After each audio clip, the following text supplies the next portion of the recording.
Yeah, you're audible, Swamiji. Yes. Start.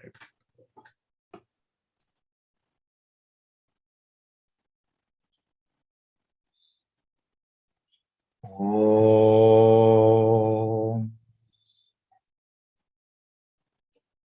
Gurur Brahma Gurur Vishnu Gurur Devo Maheshwara Guru Sakshat Param Brahma Tasmai Shri Gurave Namaha. Om Sadashiva Samarambham Shankaracharya Madhyamam Asmadacharya Paryandam Vande Guru Paramparam. Oh.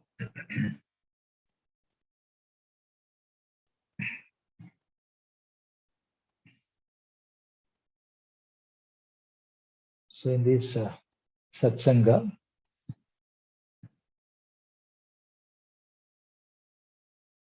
we are studying Gita Dhyana.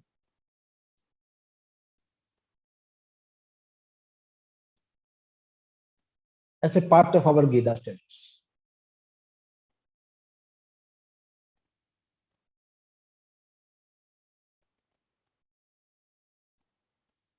We have discussed the fourth shloka, that is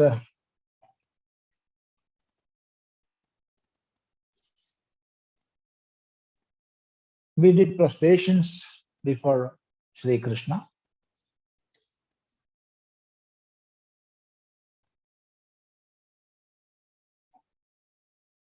Who milked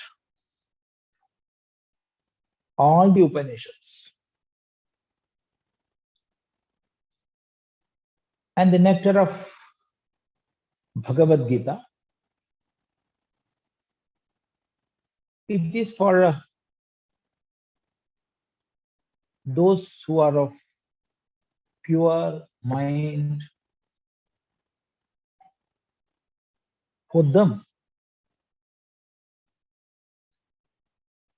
Bhagavan milked all the Upanishad cows. This we have seen. Now, we are going to the fifth shloka. This shloka is also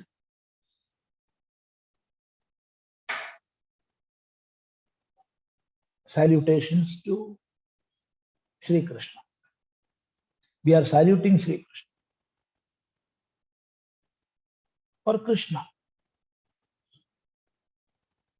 the teacher of Bhagavad Gita. How? See, Vasudeva Sutam Devam Kamsa Chanura Mardanam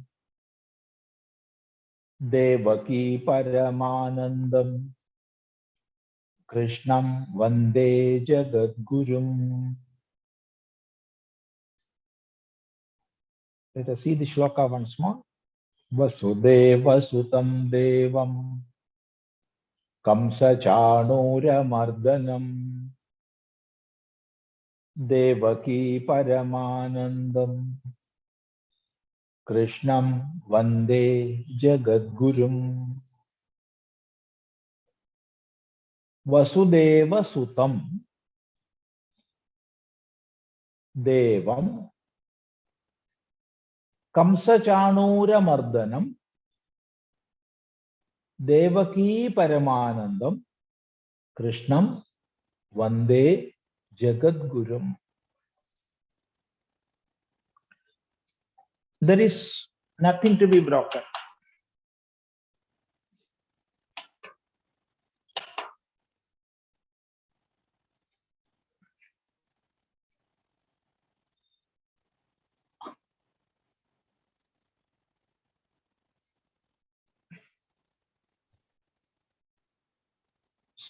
So here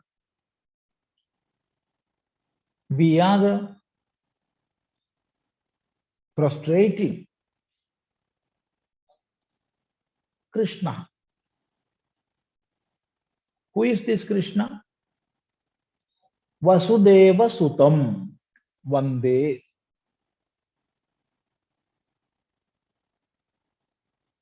That is the first sentence. Then Kamsa Chanura Mardanam Vande. That is the second sentence. Then the third sentence is Devaki Paramanandam Vande. Fourth, Krishnam Vande. Fifth, Jagat Gurum Vande. So this is a bunch of 5 sentences. 5 sentences put together constitute a shloka. And the first is Vasudeva Sutam Vande. I am. Vande means I am prostrating.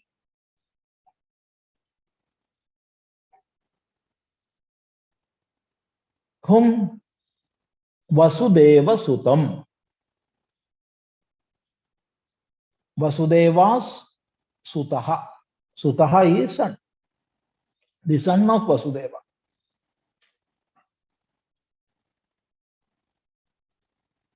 Son of Vasudeva, I am prostrating.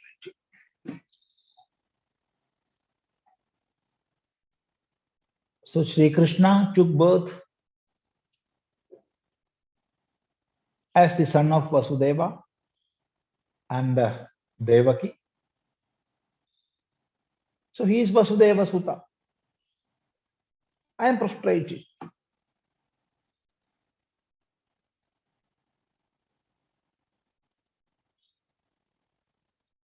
Then comes a question. Why? How many children are there for how many people? Are you going to prostrate before all? Are you going to worship all? There are so many children. So many fathers are there. And so many sons. Are you going to worship them all?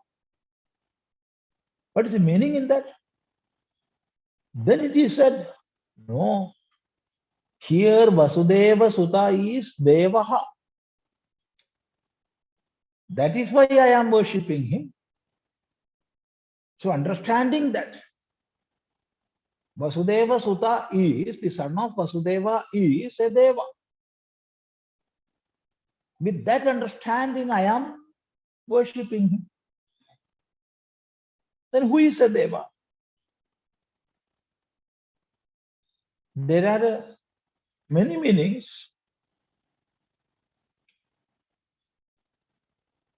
One who is giving effulgence, he is Deva. Or one who is self-lustrous, effulgent being, is a Deva.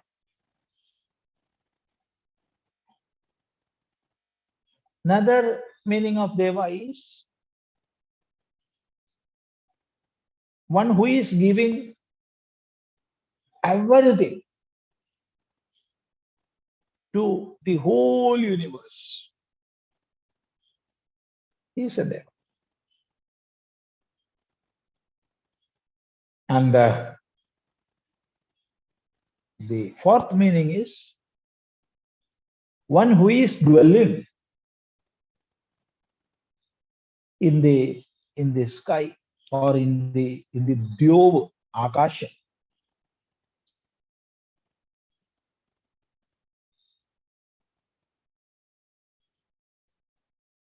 What are the inner meanings? How you are deriving all this? See,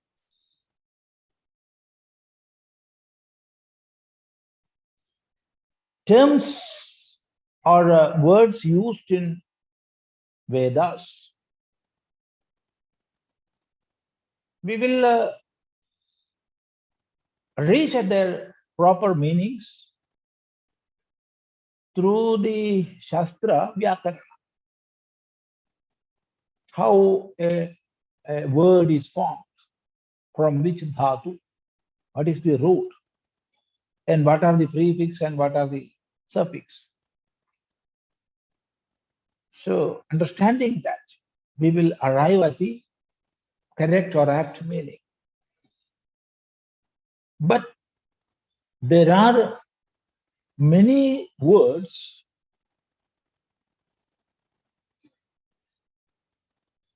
having various types of contextual meaning. So apart from the derived meaning that we can derive through the Vyakarana, there are many words used in the Veda having much more meanings. So to determine that, the Shastra which we are relying upon is the Nirukta of Yaska. And in that Nirukta, in one place, there is an explanation to the word Deva. Yaska says, Dyotanaduva, Deepanaduva, Danaduva, Divi Bhavova Deva. These are the meanings of Deva. First is Dyotanath. That means one who is giving effulgence to all beings. There is a question in the Samhita part of the Veda. Of course, that mantra is repeated in Upanishads also. That mantra is Yena Suryastapati Tejasiddhaha Na Vedavin Manute Tamruhantam. The meaning of this mantra is, who is giving light to the sun? Sun is emitting light and heat. That we know. But from where sun is getting that? Because what we are seeing is a material. So for a material to emit Chaitanya, there must be something or somebody behind the phenomenon who is giving that light and heat. Who is that? Yena Suryastapati Tejasiddhaha. Mantra continues, Na Vedavin Manute Tamruhantam. One who do not know Veda cannot understand him. Cannot understand not the sun, one who is behind the sun. So, who is giving that?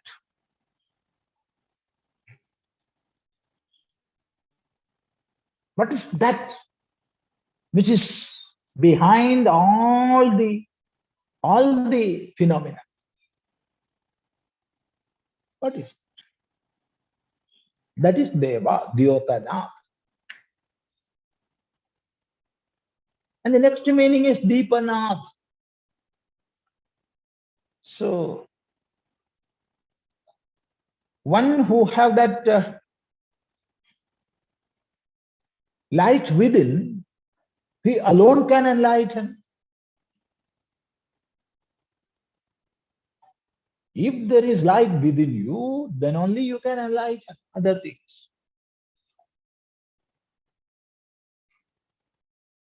To give effulgence, you must be effulgent being. Without that effulgence within, we cannot give it outside. So one who is having that effulgence, he is Deva.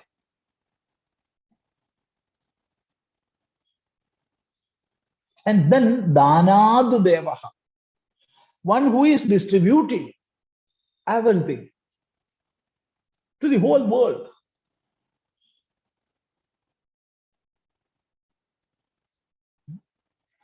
How water is flowing,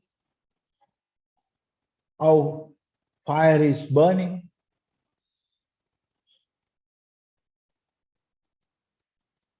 All these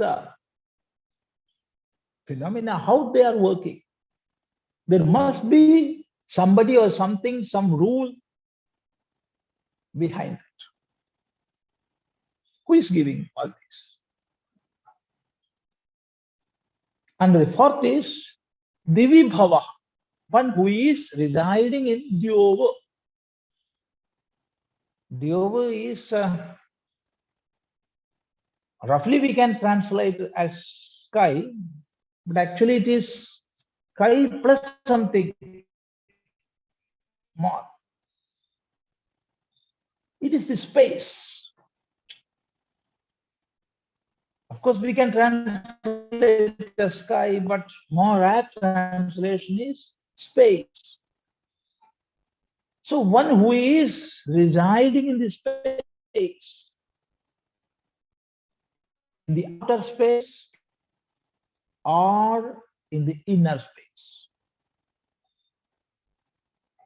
within the heart of all beings.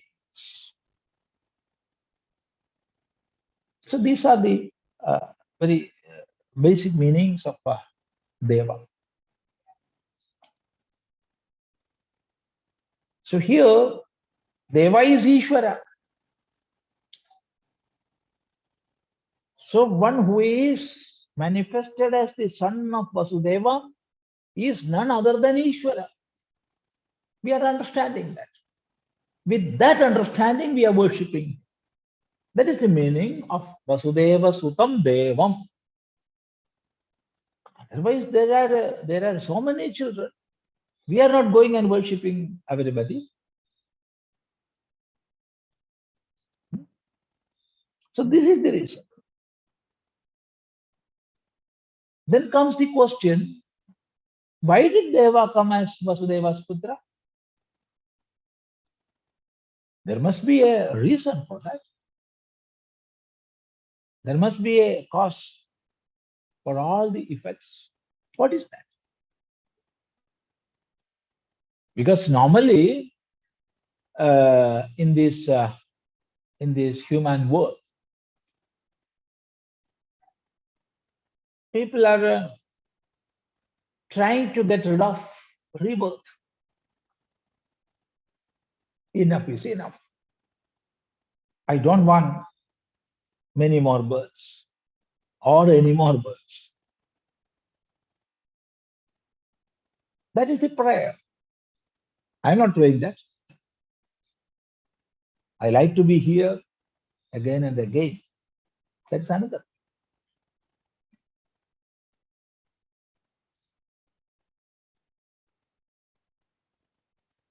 But normally people are praying for that.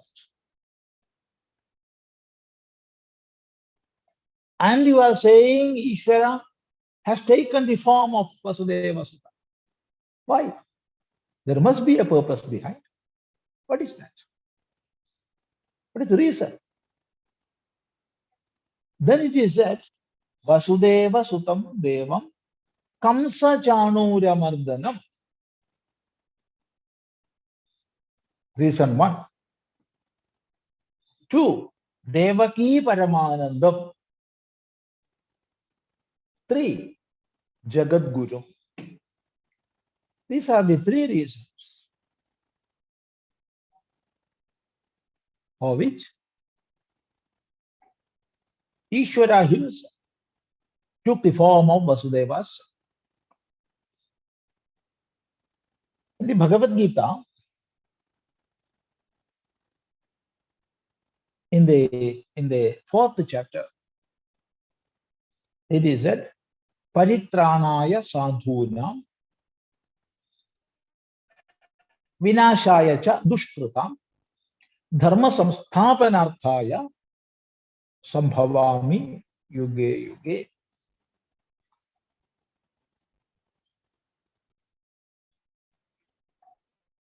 I am taking the form. I am taking many forms all the time for 3 purposes. 1, to protect righteous people. 2, to distract wrongdoers, and to establish dharma. These are the 3 purposes for which I am coming again and again.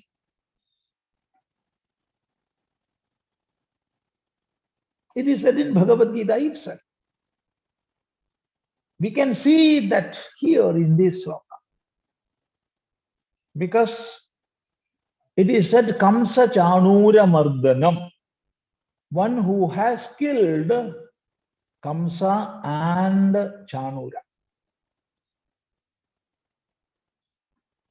Chanura was the minister and helper of Kamsa. And Kamsa was Krishna's own uncle. But relation, it is one thing, and dharma and adharma, it is something else.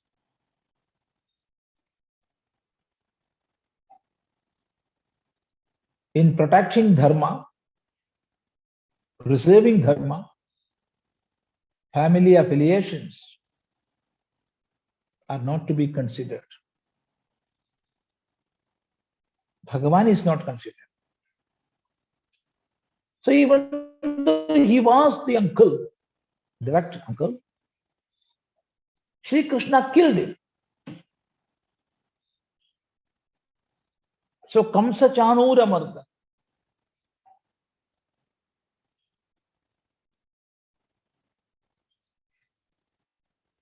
Distracting or killing people of demonic nature, demonic character, who are against the law of nature. Those who are trying to distract or disrupt the harmony of the universe.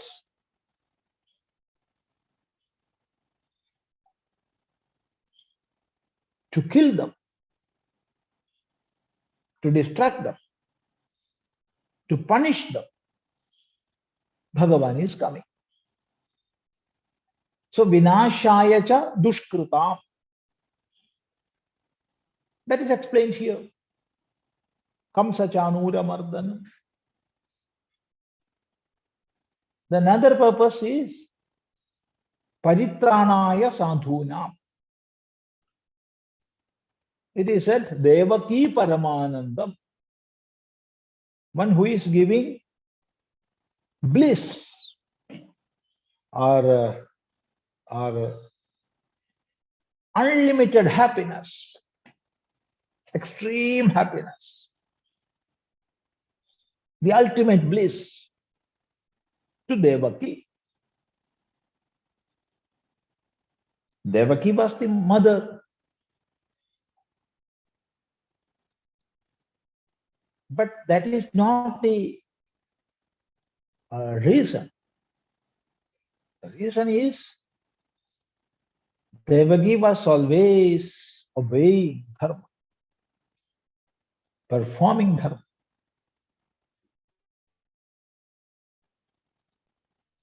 Surrendered for dharma.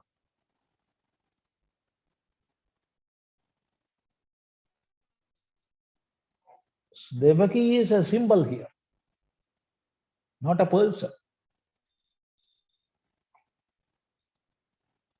And that symbol represents righteous people who are observing or performing dharma.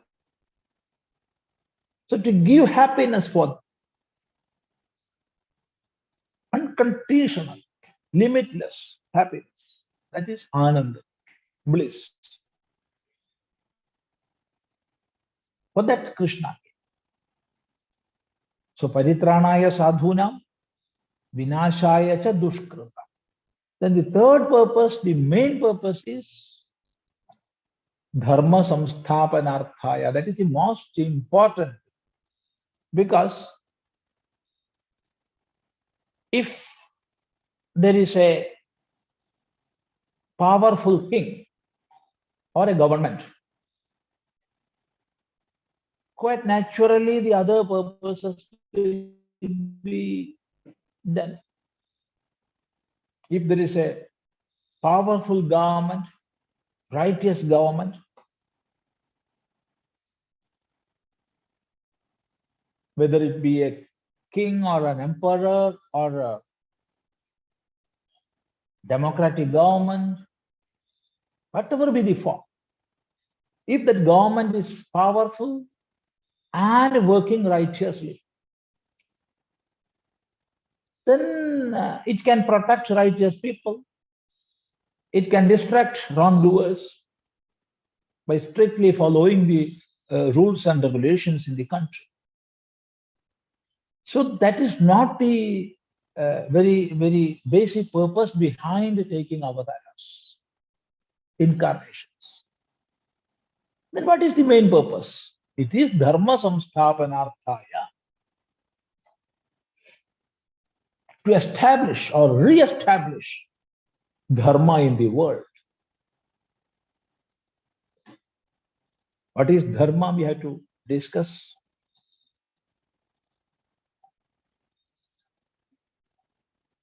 But now we can understand it is a system, it is a scheme, or it is the order that is holding the whole universe together.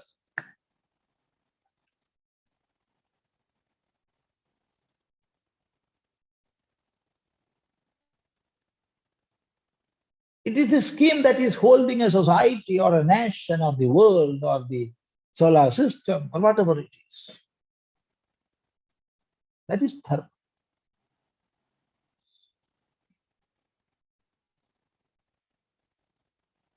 So to re-establish that,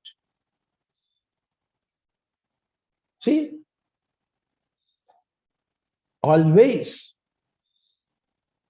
there will be two forces in all the manifestations. One is Daivi Sampat and the other is Asuri Sampat. Dvau Bhuda Sargau Lokesmin Daiva Asura Evacha. So says Bhagavad Gita. One divine power, divine force. The other is demonic power or demonic force. Within us, these two are working. Within you, within beings, two forces. One will attract us towards righteous, and the other will attract towards wrong things, unrighteous.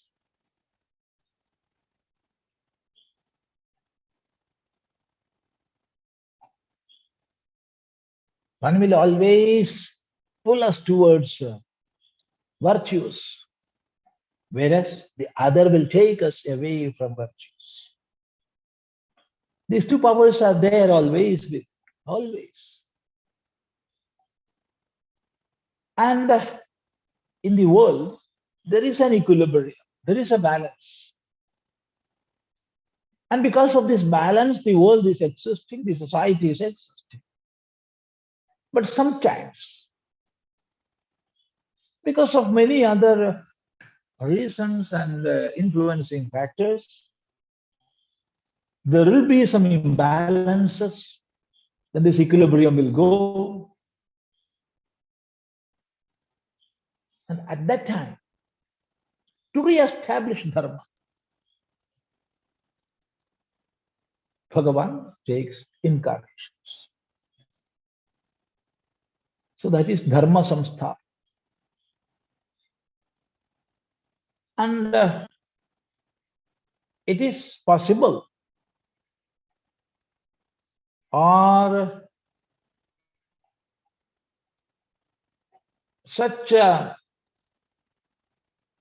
activities will be sustainable only when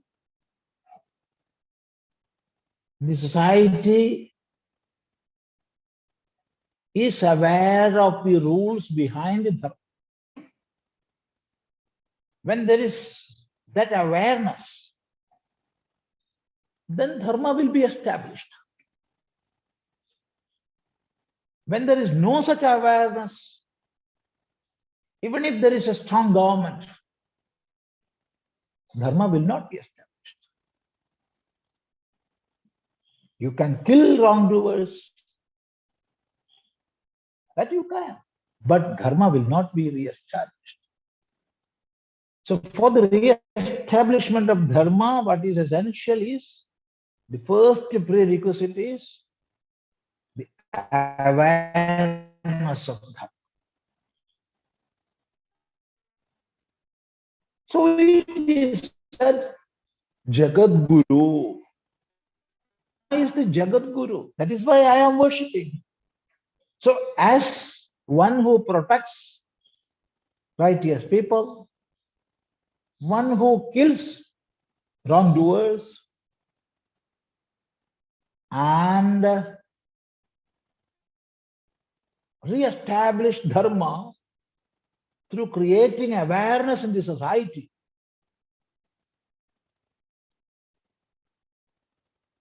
That Krishna I am worshipping. That Krishna I am worshipping. So it is said here, Jagat Guru. Jagat Guru means Jagataha Guru. Guru of the whole world. Guru of the whole world. Who is a Guru? Guru is dispeller of darkness. One who dispels the darkness from the heart of disciples or from the society is called a Guru. Or one who teaches in clear language is a Guru.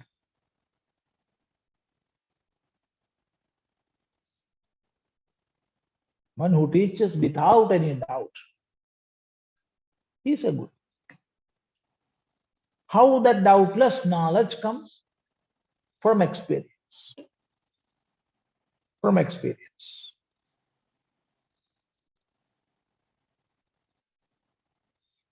From realization.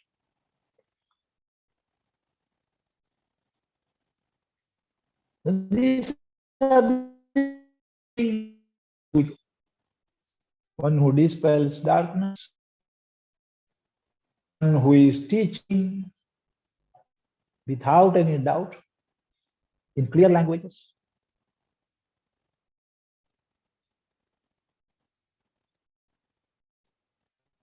He is a Guru. So Jagat Guru means the Guru of the whole world.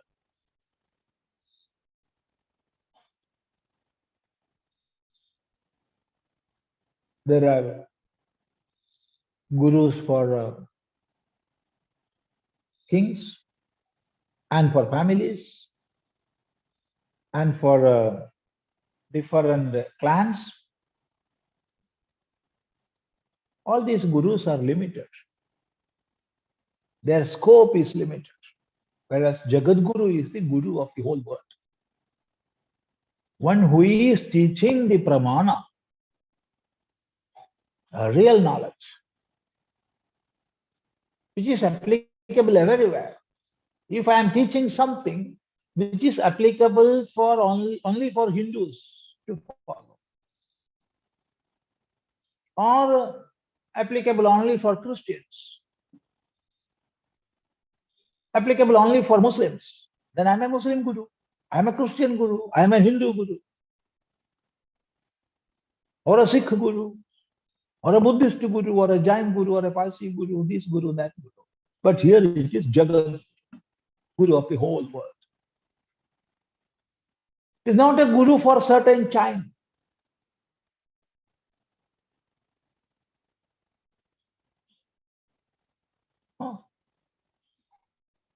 Guru of the Treta Yuga, or the guru of the Dwapara Yuga, guru of the Kali Yuga. No. If that limitation based on time, scope, and place is there, then he is not a Jagat. So what he teaches is applicable for all the times, irrespective of religious belief or national affinities. So it is the knowledge. It is the knowledge. If you are adding 2 plus 2 is 4. It is so everywhere. It is not that in America it is 2 plus 1 is 3, and in India it is 2 plus 2 is 6. No, 2 plus 2 is 4 everywhere.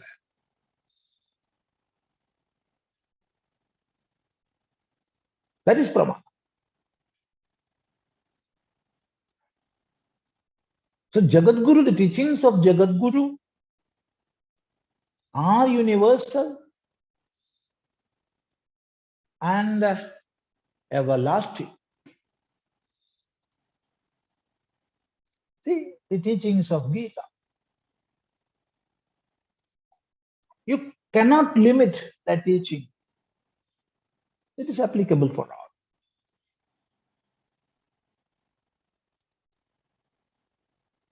The Jagat Guru. Krishna is the Jagat Guru.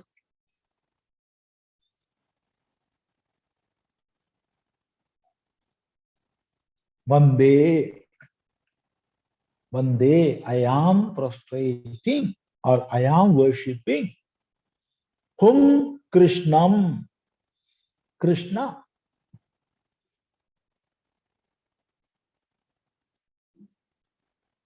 Earlier also,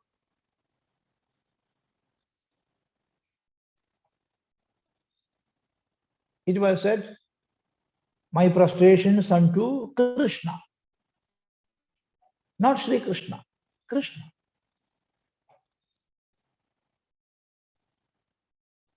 We are adding Sri. But here in the Gita Dhyana, it is said Krishna, not Sri Krishna.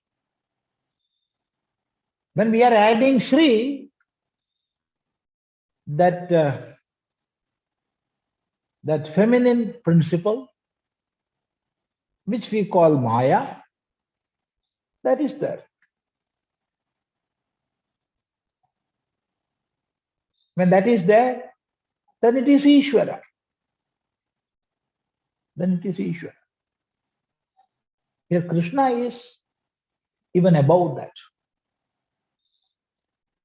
Without Maya is Krishna.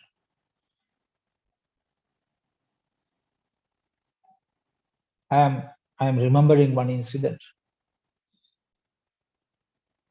that happened in 1989.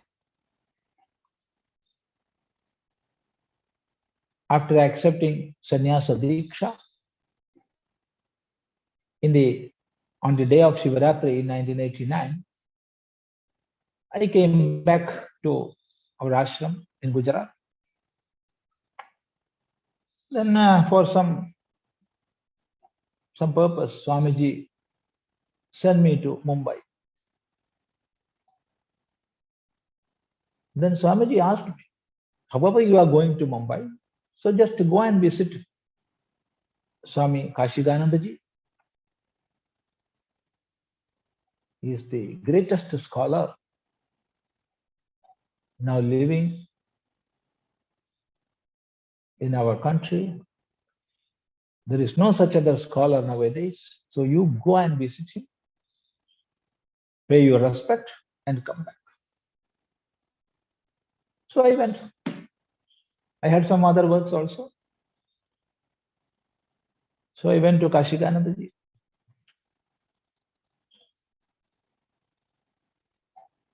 To approach him, it was not that much easy in those days.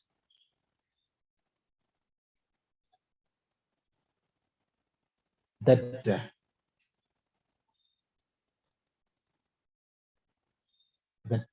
what we can call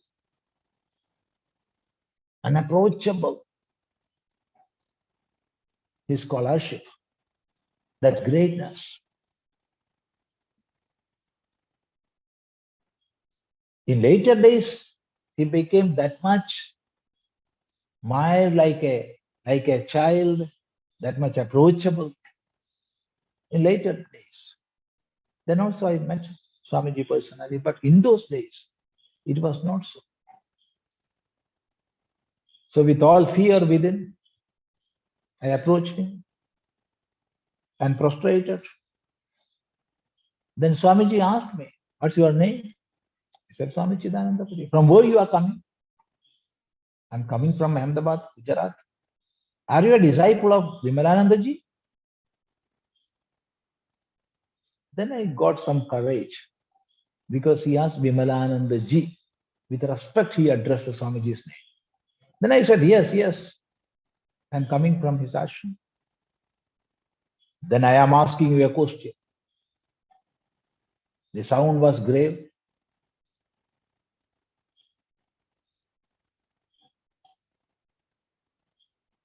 I will say one mantra. You must point out what is wrong in that.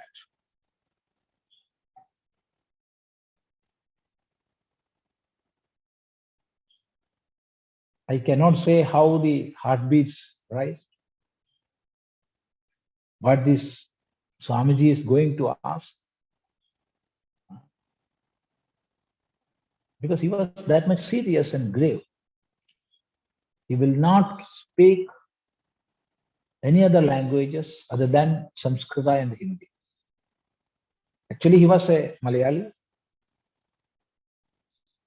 He went from Kerala, but he won't speak Malayalam. He knew English, but he won't speak English. Only Samskrita. So our conversation was in Samskrita.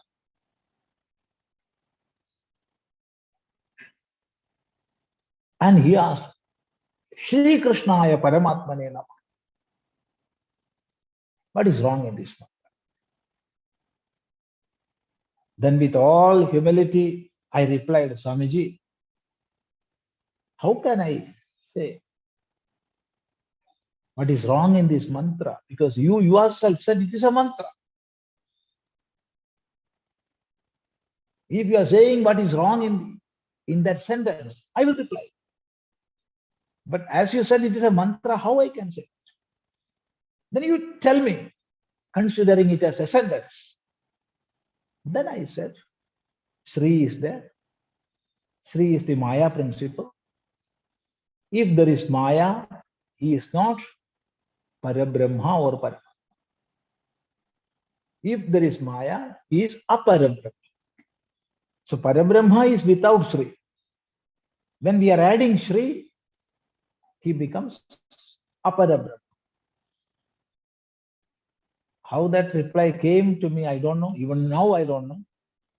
But he stood and took one book written by him, That book is Dwadasha Darshana Sangraha. Its cost was 80 rupees. And at those times, not now. And he gave that book as a presentation. Even now that book is here in the ashram. Normally, Swamiji is much known among sannyasins as he won't give anything freely. Nothing he will give as free. So he gave that book and even now it is here. So what I'm saying is, when we are adding Sri, that Maya principle is there. Of course, when we are speaking about incarnation, we must add Sri. Because Pragratim Swam Avashtak, attracting his own Prakriti, he is taking birth as an incarnation. So Sri is there. Sri Rama, Sri Krishna. But here it is Krishna, Paramatma, Narayana. So that Narayana, that Krishna, that Paramatma, I am worshipping. So this is the shloka. Vasudeva Sutam Devam Kamsa Chanura Mardanam Devaki Paramanandam Krishnam Vande Jagadgurum. So the next shloka we can take in our next sitting. If you want to ask anything, you can ask. If I know the reply, I will reply. Namaste. Namaste, Swamiji. The question is from Kamalaji. So, Kamalaji, you can unmute yourself. Namaste, Swamiji. Namaste. Namaste. Namaste. Swamiji, please kindly explain, the words yoga, buddhi yoga, karma yoga, jnana yoga. Oh, so many. See,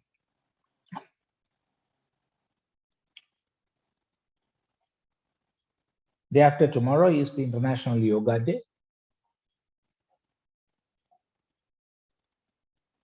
So, the first question is, what is yoga? Then jnana yoga, dhyana yoga, karma yoga. So many yoga. First, we can see what is yoga. It's a big topic. The term yoga comes from the root dhatu yuj melane, yuj samadho, and there are many other dhatus also, yuj samparchane. So many dhatus are there.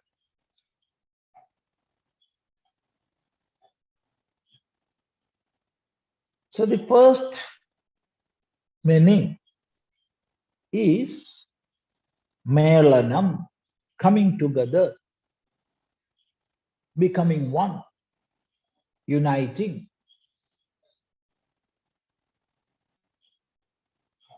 Coming together of what?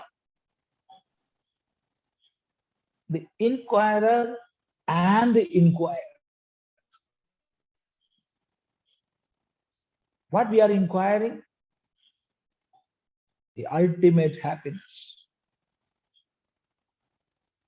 Everybody in this world, all are in quest of the ultimate happiness, which we will call as bliss.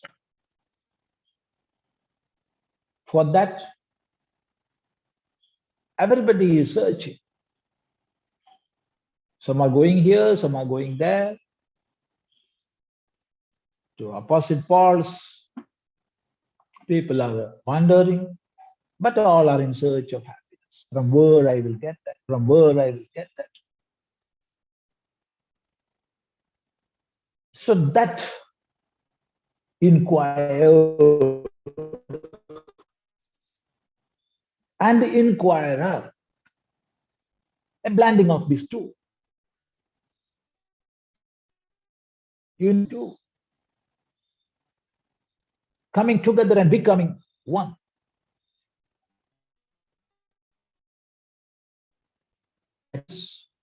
That is or in the Vedantic sense, the same thing we can explain as the union of Jivatma and Para, or Jiva and Ishvara, Atma and Brahman. Then also it is the inquirer and inquired. So that union is you. That is the ultimate goal. How it is possible? Then we will take the second dhatu, that is a yuja samadhau. The meaning of yuja is samadhi. What is samadhi? It is the state of one-pointed intellect where there is no differentiation of the seer, seen, and the see.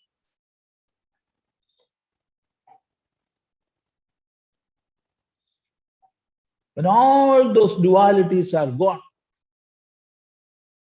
and we are firmly established in the absolute reality, that state of intellect, that is called samadhi.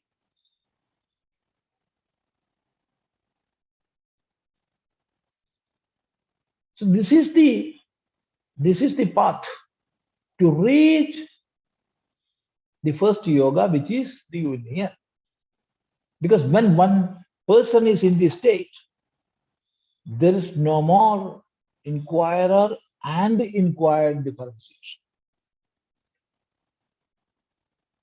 So when we speak in this way, naturally a question will come. Oh, Swami, you explained yoga as a path, in the sense samadhi, but it is not a path, it is the goal. Or if it is a path, how we can understand that? How we can assimilate that idea? Because it is a state which I cannot even dream. No.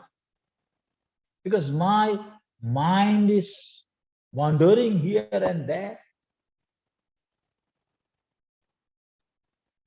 And if samadhi is a path, how I can accept that? Then the reply is, see, if somebody comes and asks, Swami, please direct me, tell me the route to Kedarnath. Then sitting here at Kolatur,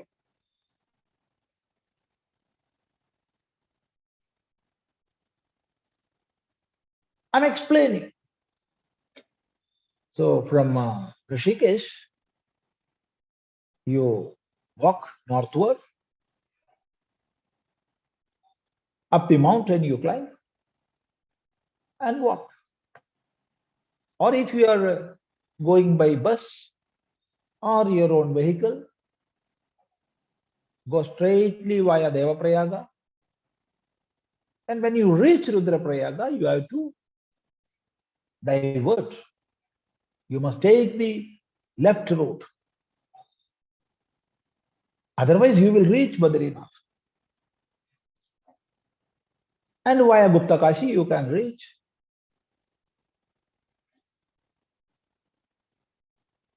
Kedarnath.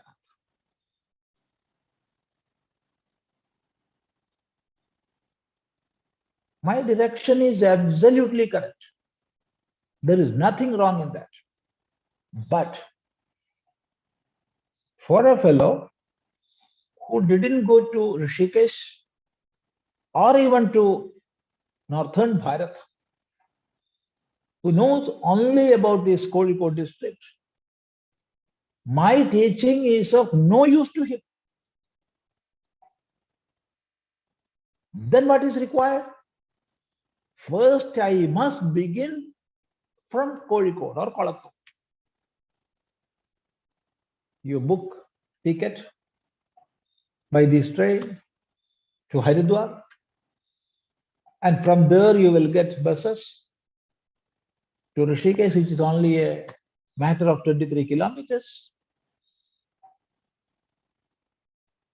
Then it will be of use for him. In the same way, if I am saying Samadhi is the path, it is of no use to common man. Then I have to, or I must explain what are the ways to reach there. Then comes many sub-ways.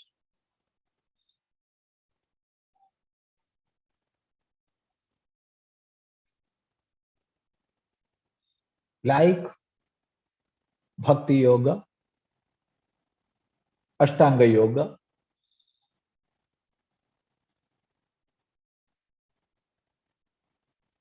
Jnana Yoga, many yogas.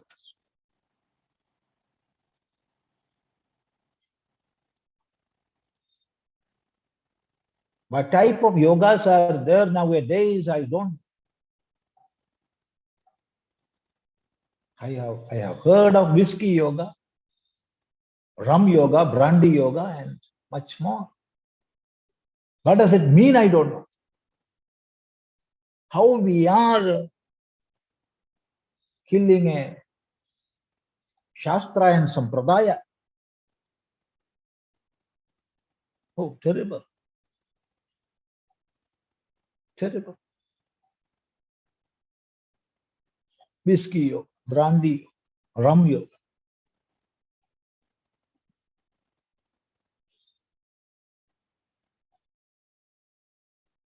Now, what is Bhakti Yoga?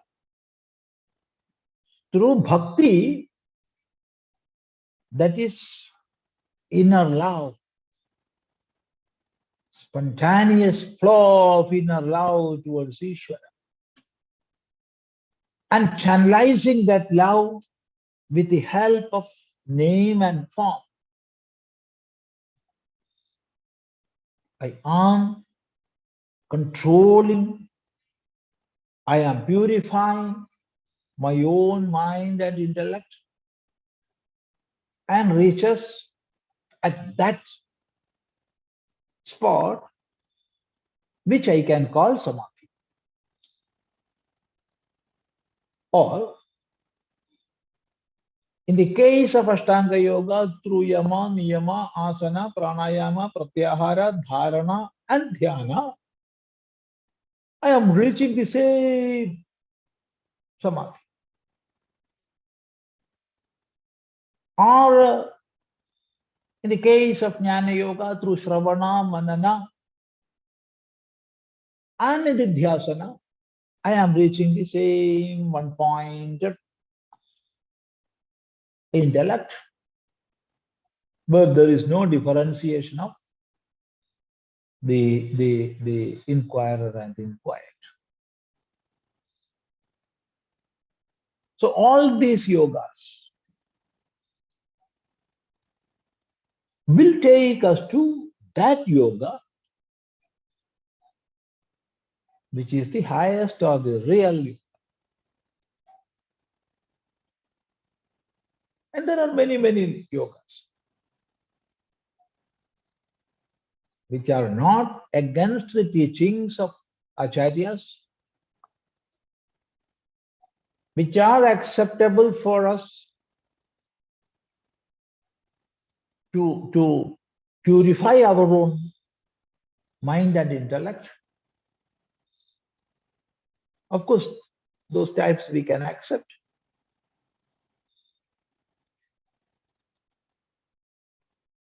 So that is about yoga and many sub-paths which we can follow.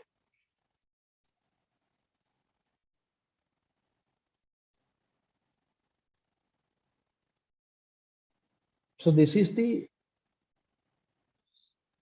simple answer. And if we are going to elaborate this, it will take much time. And for the purpose of this question answer session, I think this is sufficient. Namaste. I think now we can conclude. Om Sarve Bhavantu Sukhinah Sarve Santu Niramaya Sarve Bhadrani Pashyantu Ma Kaschid Dukkha Bhag Bhavet. Om Shanti Shanti Shanti.